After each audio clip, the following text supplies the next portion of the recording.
There's a case that just came to me in an email from tobacco.org. And the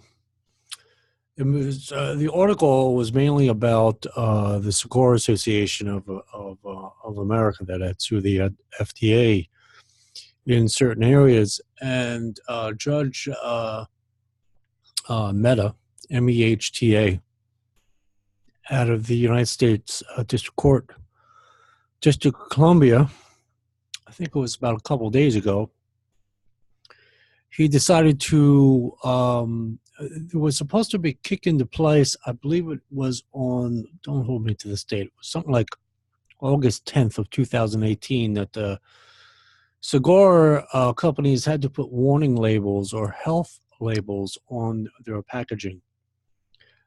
And because of this ruling that just came out of the United States Supreme Court, Judge Mehta extended that date from August 10th of 2018, or I believe it's that date. Whatever date it is, extended it 60 days more, so we can look at this case and see how this particular case applies to that particular Cigar Association of America versus FDA's ruling. Now, not ruling, but in that particular case. The reason why I bring this up is it's a very important decision. It can very well affect our own lawsuits in regards to modified risk claims, as well as, mainly modified risk claims. And what comes to mind is on the United States District Court level, I believe it's in West Virginia or something like that. South Virginia. No, I think it's West Virginia. I can't remember exactly which United States District Courts it is in. I think it's in Virginia somewhere. Larry Faircloth didn't win on his claim, but he did not have that one particular claim of his dismissed. And so the court will continue on. Of course, there'll be a lot of motions and briefs and stuff like that before the court rules. But what that case was about was that, let's say Larry Faircloth, as an individual consumer, goes into a vape shop. He's unable to get information about vaping products to better his health, or to make knowledgeable choices and things of that nature, have an informed choice. And the problem with that issue that's before the court there with Larry Faircloth is Larry Faircloth, as an individual consumer, or any American as an individual consumer, has protected speech. That is personal speech, which is protected by the First Amendment, and the United States Supreme Court ruled on this many a time. Majority of the time, the United States Supreme Court will uphold a citizen or American citizen's right to personal speech, unless it's incites violence, or it's something like that. If it's fighting words, as the court would use that particular phrase, then the court will look upon that particular individual as not too good, and would not favor that particular plaintiff or defendant. The flip side of that is, in a vape shop, you have the retailer. So either the owner or the employee, there is such a thing as commercial speech. And that is protected speech as well, but there is certain restrictions on it to a degree when it comes down to conduct. there's usually there's a financial transaction in those types of settings. And in those transactions, during the transaction itself, the court has always ruled that it is a form of conduct. Not only that, when speech itself, as far as commercial speech is concerned, even though it has protections under the First Amendment, nevertheless, there are at times, it is also considered conduct because of that transaction between the consumer and the business person. And I talked about this before in regards to Larry Faircloth. Now,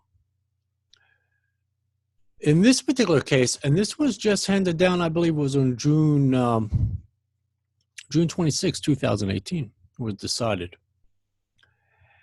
This particular case, of course, had more to do with, the subject matter had to do with pro-life centers, things of that nature, with the Freedom, Accountability, Comprehensive Care, and Transparency Act. It's an act of Congress.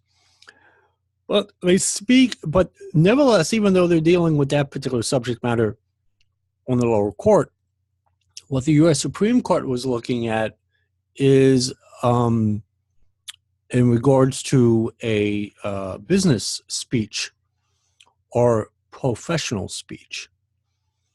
And is a professional also protected under the First Amendment?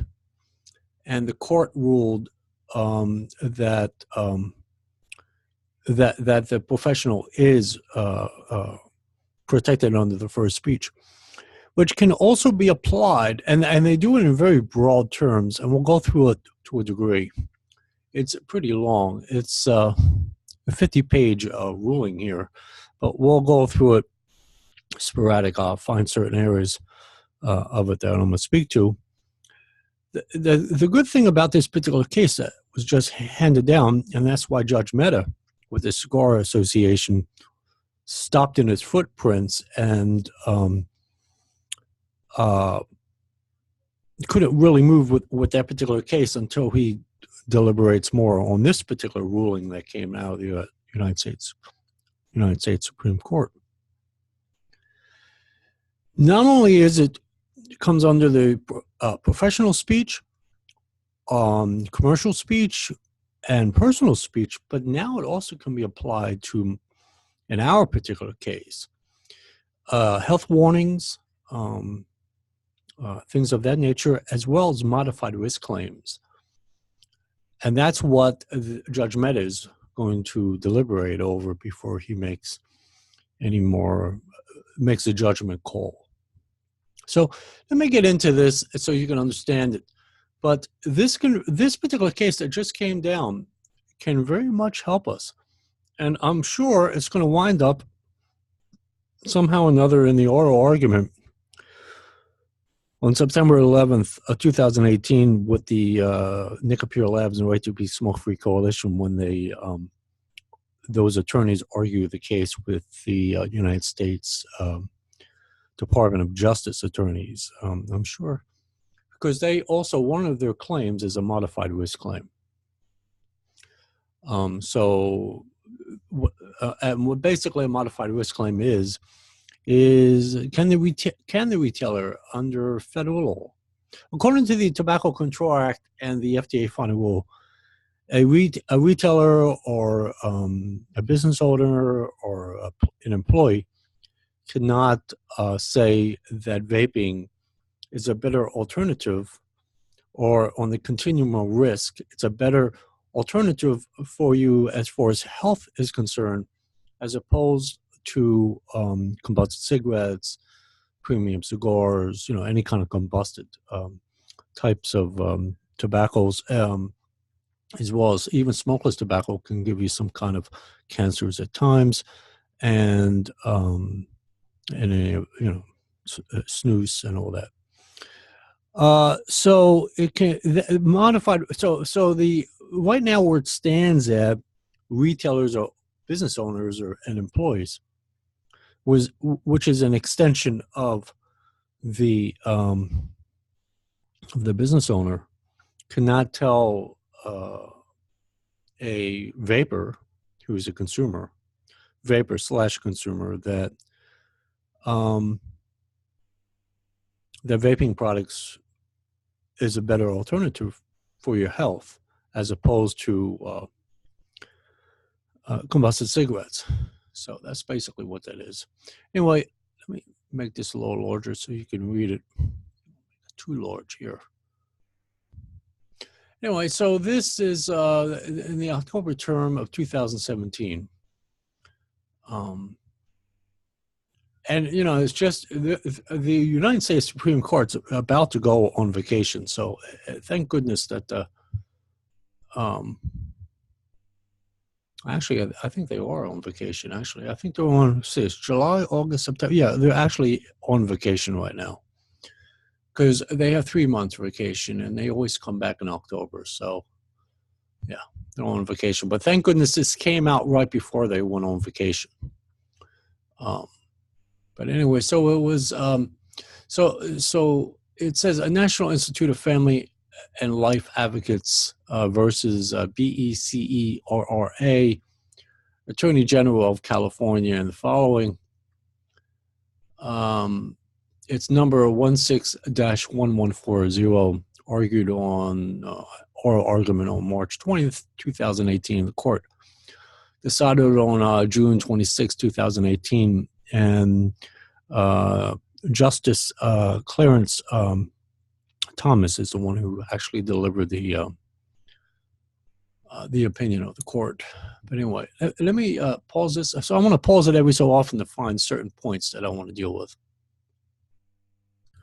Okay, now, like I said, they're dealing with, you know, pro-life center and things of that nature, but it can still be applied to even the cigar industry as well as to vaping industry, etc.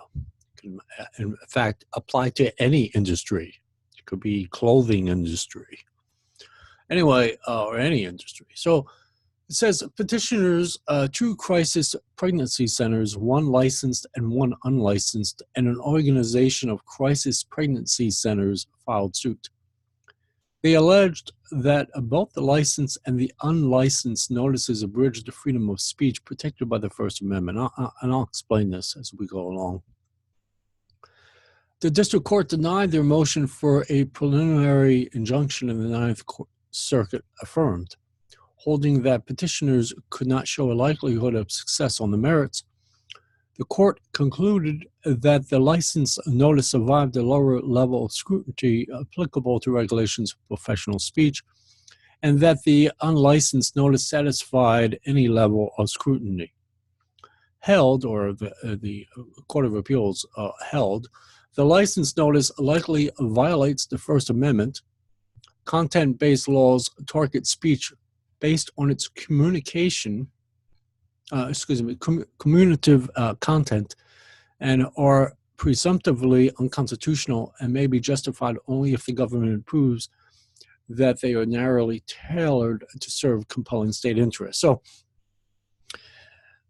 and I explain this in other videos, and it's somewhat difficult to explain. I mean, I understand in my head, but to find the right words to explain it is somewhat difficult.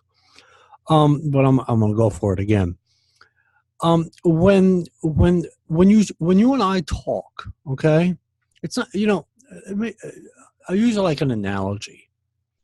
Like if you were in old Russia, okay, or you were under the Tsar, or you were under Stalin, or you were under Mussolini, or you were under Hitler, or under Lenin, or any of these, you know, and even North Korea. North Korea right now, the present state is a perfect example. I'll just stick with North Korea.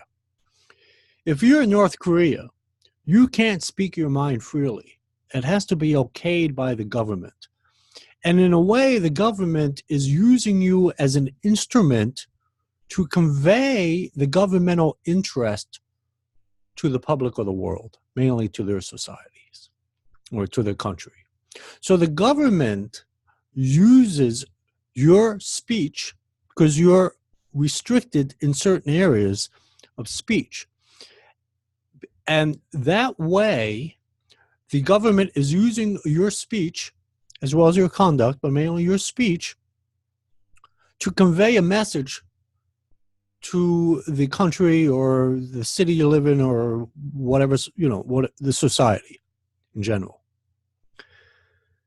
In America, the way the First Amendment was written by the founding fathers is that it's the people first and not the government. In fact, the government's supposed to work for us. That's the whole point. It's of the people, by the people, for the people. So the government, be it on a local level, state level, or federal level, cannot use an American to convey a message through either their conduct or especially their speech. Hopefully I explained that. The only time that the government can do so is, like it says, if it serves a compelling state interest or a federalist interest or a local interest. For instance, let's say say this, and I'll bring it down to the vapors reality. So right now, the FDA is saying that they don't have enough evidence, scientific-based evidence, to say that though it appears that vaping is more healthier for you than combusted cigarettes, there's not enough scientific evidence on the books to prove that majority of the time or most of the time. This is according to the FDA, okay? And therefore, the whole point of the FDA is to look out for the public interests or the public health of the nation. That's the whole point of the FDA, or really it's the United States Department of Health and Human Services, which the FDA falls under. They just deal with certain areas. You got the food and drug, they deal with food, drug, and they also deal with tobacco. And then they created, when they created the Family Smoking Prevention and Tobacco Control Act of 2009, within the Tobacco Control Act, they actually created a center to deal with the tobacco issue. And so that's where you wound up with the Center for Tobacco Products, which is run by Director Mitch Zeller. The point is the FDA is serving the public good. They're serving the public interests. They're there to protect the public health. That is their compelling federal interest.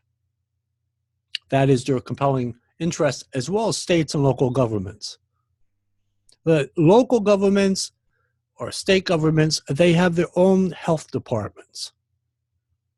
For instance, on a local level, if everyone threw all their garbage, instead of into the garbage can, they threw the garbage out in the streets, after a while, rats and ants and bugs and all kinds of crap would happen. And guess what? It would be an unhealthy situation.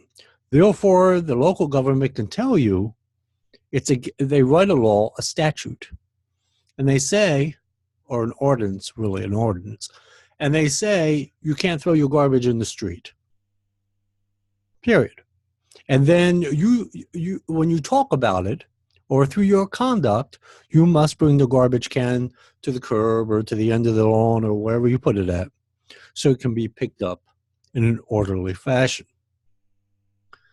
Same with the state. State has other interests. I'm not just talking about health. There's even other areas that they regulate as well outside of health. But I'm trying to stick within the framework of vaping. The states, they have their own laws, like pollution. You can't pollute. You can't use leaded gasoline anymore. Of course, that's mainly done on a federal level, but nevertheless, it's still done on a state level too. It's regulated that way.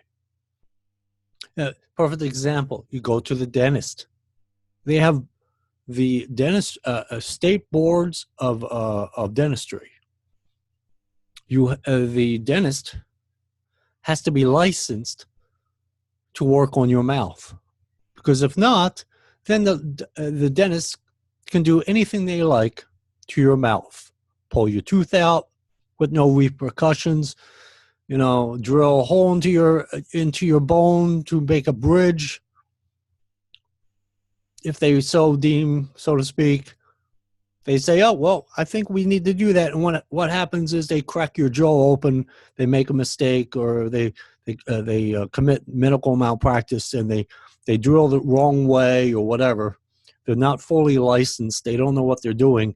And they put the drill bit literally goes into your jawbone and cracks it open. But because of the State Board of Dentistry, there are certain rules and laws or statutes that are in place to make sure that doesn't happen. And that is to protect the public health, or to protect the public interest or the state interest. So I just want you to understand that. So the FDA, which / federal government, is there to protect our health, is to protect the public interest. And that is what it means by saying narrowly tailored to serve compelling state interests. That's all that means. And then they quote a case. Okay, let me pause this and I'll continue on. So now I'll continue on. So it goes on to say, this court, meaning the United States Supreme Court, this court has never recognized professional speech as a separate category of speech subject to different rules. Speech is not unprotected merely because it is uttered by professionals. The court has afforded less protection for professional speech in two circumstances: where a law requires professionals to disclose factual, non-controversial information in their commercial speech, and where states regulate professional conduct that incidentally involves speech. And like I was talking, like a perfect example, like, State Board of Dentistry curtails the dentist from not only speech in certain ways, but like the dentist can't tell you, well, if your tooth hurts, just get a pair of pliers and pull your tooth out. They can't do that. And I mean, it sounds like they could, right? But they really can't do that. And not only that, it mainly goes to their conduct, and we're going to get into that in a moment. It goes to their conduct as well. Speech is considered conduct. Might not seem like it, but it actually is. And that's all about legal theory, you have to understand. So it's going to get a little deep here, but we're going to go for it. That's one way. And then like the other thing is to disclose factual, non-controversial information in their commercial speech. So for instance, like if they say something like, it's good to brush your teeth every day, it's a general statement. It's not controversial, but it's somewhat factual. They do have some evidence showing that you should. Not that I do, but no, doesn't hurt. So these are the two times where they have to, they have to be careful with what they say, but they could still say it, but they still have to be careful how they say things. Anyway, let me find something else. And then before we get into the actual opinion of the court, it was reversed by the U.S. Supreme Court and remanded for further proceedings in the lower court. And so it says, Thomas delivered the opinion of the court in which Roberts, Kennedy, Gorsuch, they joined in on that opinion. Kennedy wrote agreed with their opinion, but also had a concurring opinion in which Roberts and Alito Alito and Gorsuch also joined in. And then, of course, Breyer and Ginsburg, Sotomayor, and Kagan, they had a dissenting opinion, meaning they opposed the opinion, but it was 5-4 decision. And well, that is that. Right, yeah. So like it says, Justice Thomas delivered the opinion of the court. And then we'll get into it in a moment.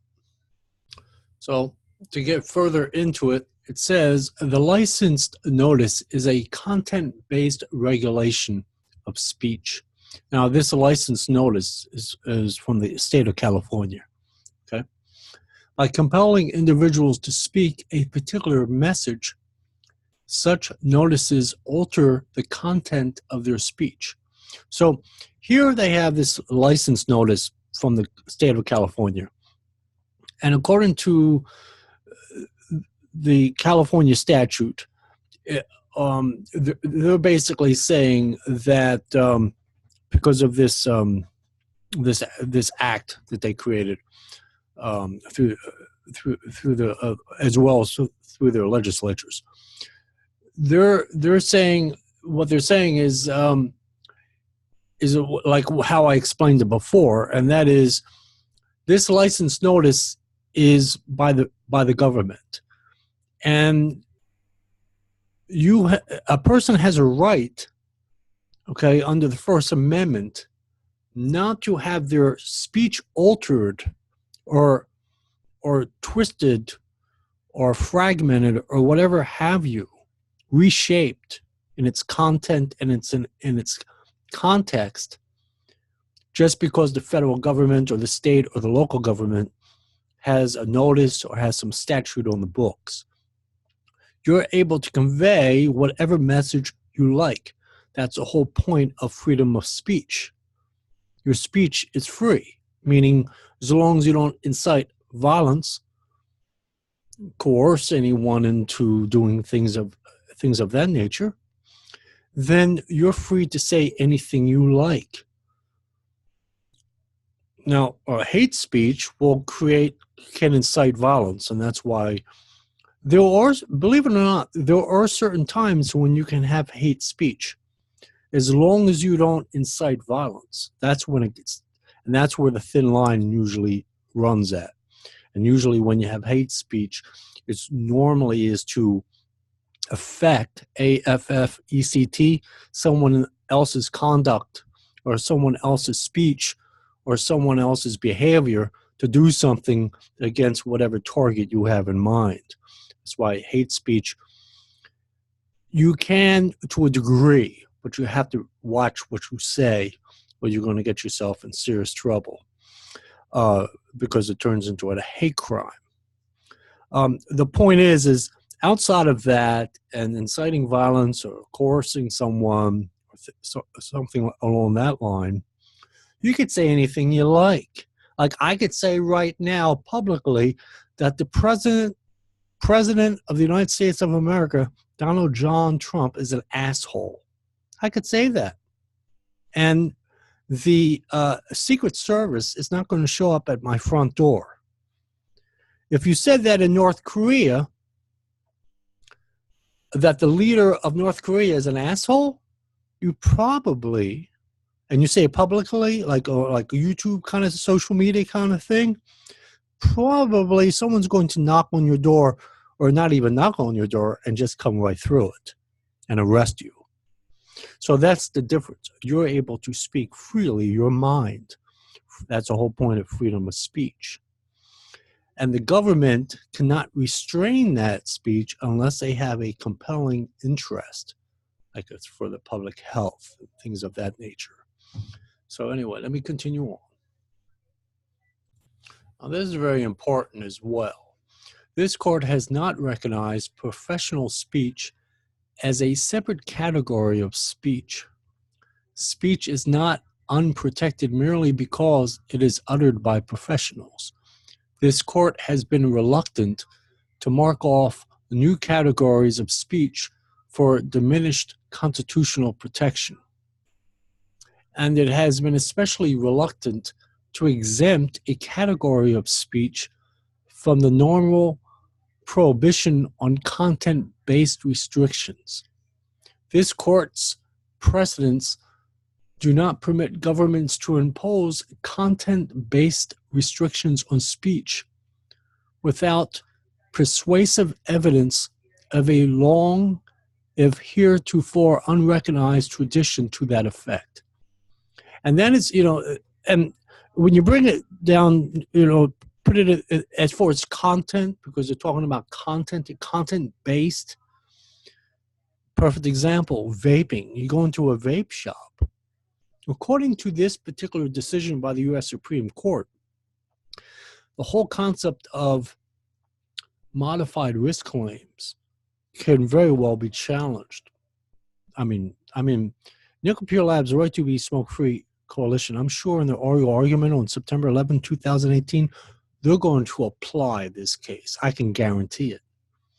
Because it shows that you should, in other words, not only the consumer, like in this particular case, like with Larry Faircloth, but also the professional or the retailer or the owner or the employee should not have a restriction on their content-based speech without persuasive evidence to the contrary.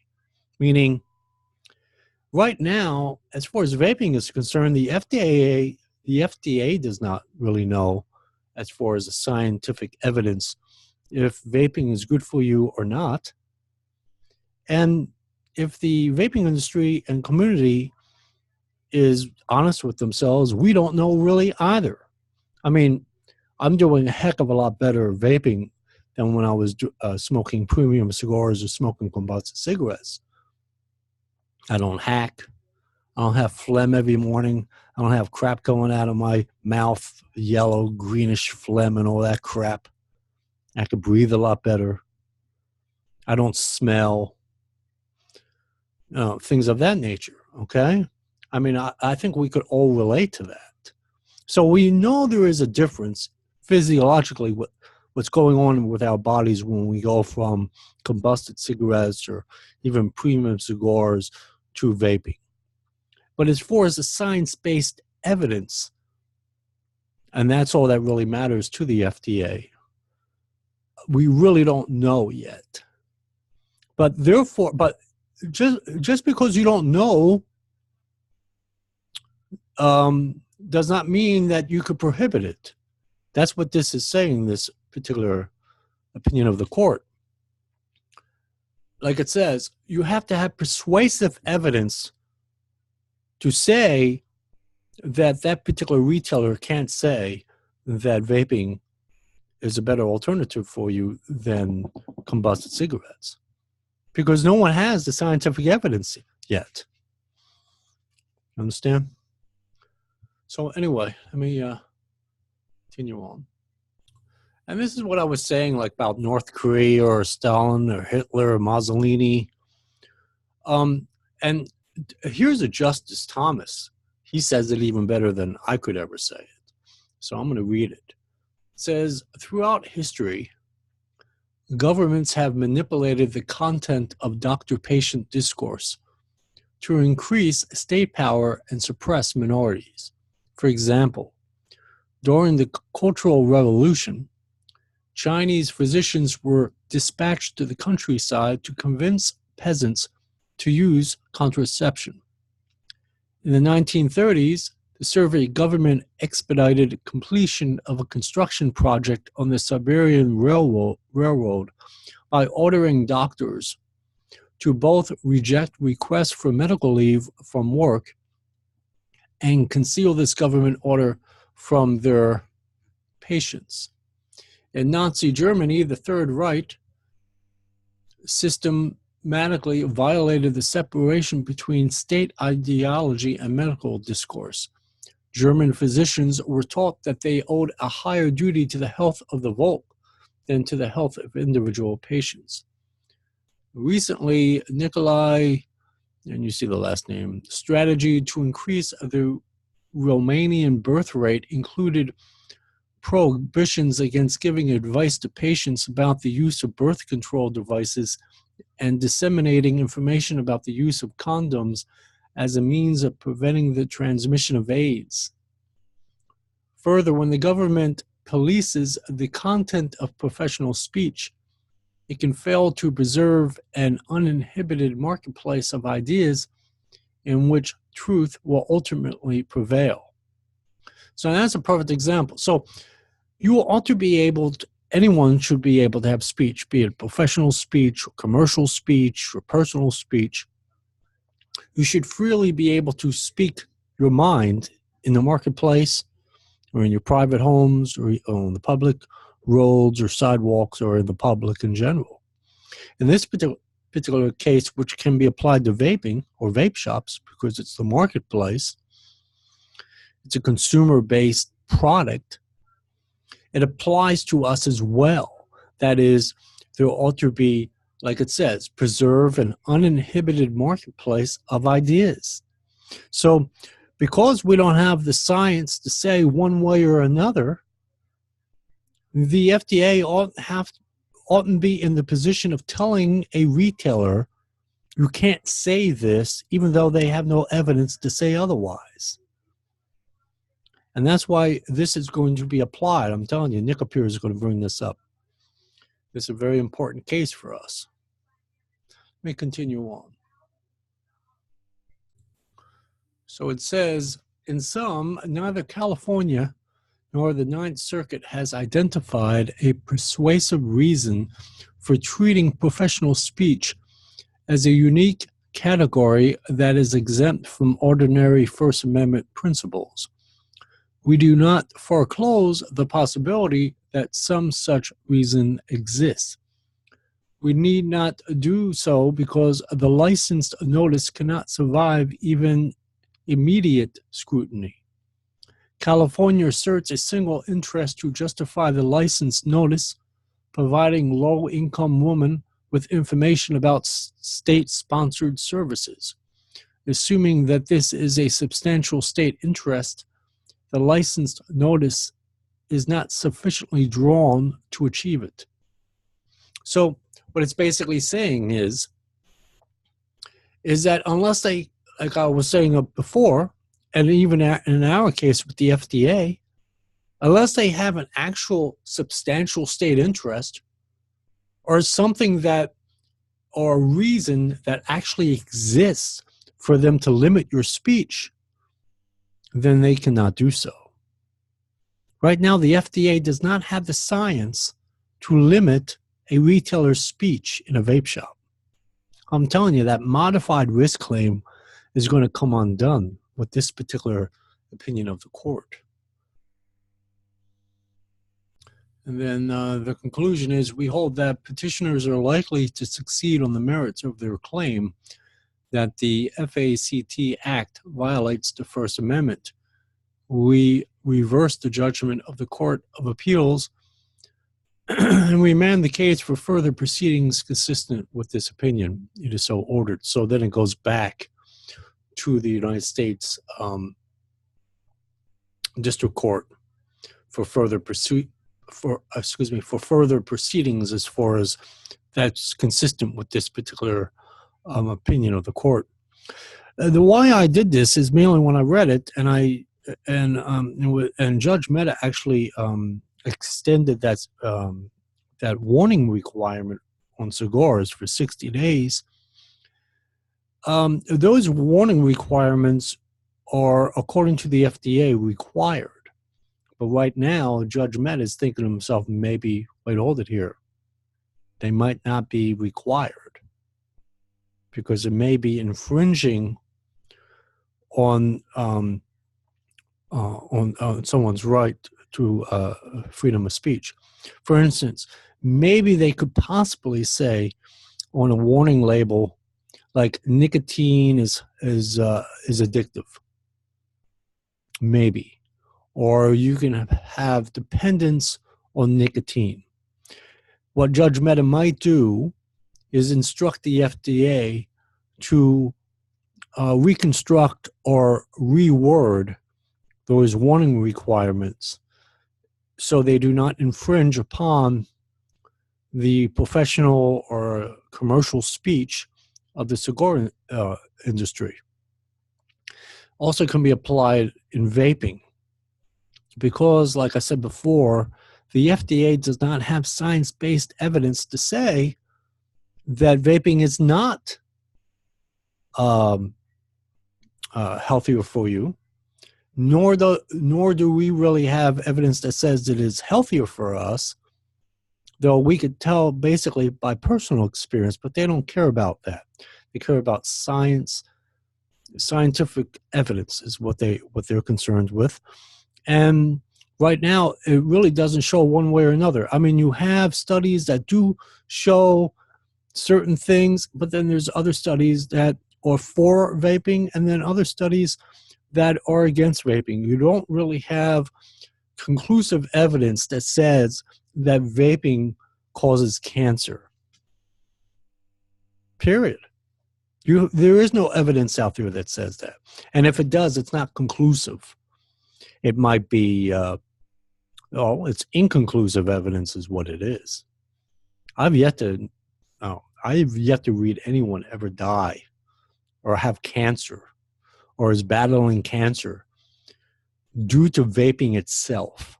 Now, maybe they were a smoker at one time for 30 years, started vaping for 4 years, and all of a sudden they have cancer. That's not because of vaping. That's because of your smoking all those years. It just lay dormant in you, and then all of a sudden, boom, you have cancer.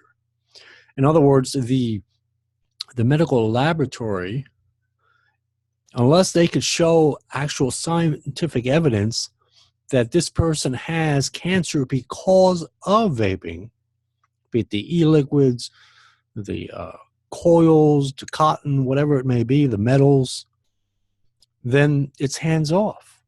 So the FDA doesn't have that scientific evidence, and therefore they cannot restrict speech without a compelling interest to do so.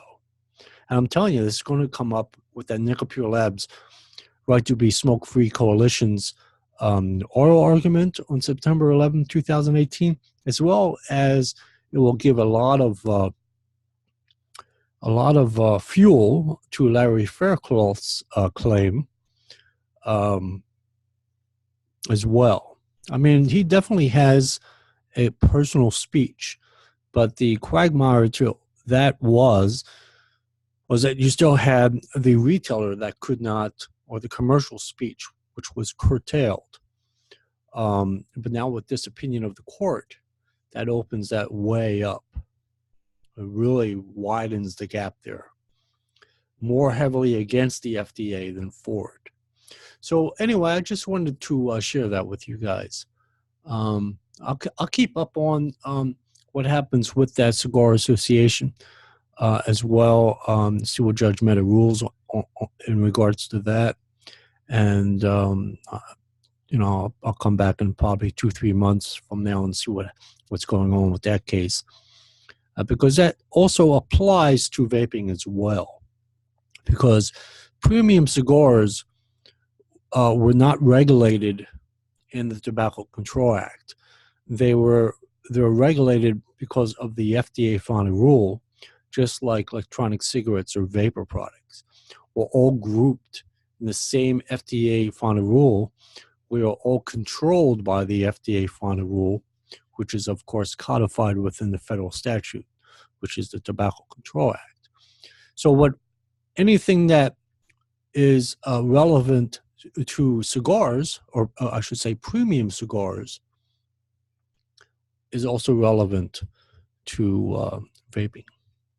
Anyway, I'm going to let you guys go. Bye-bye.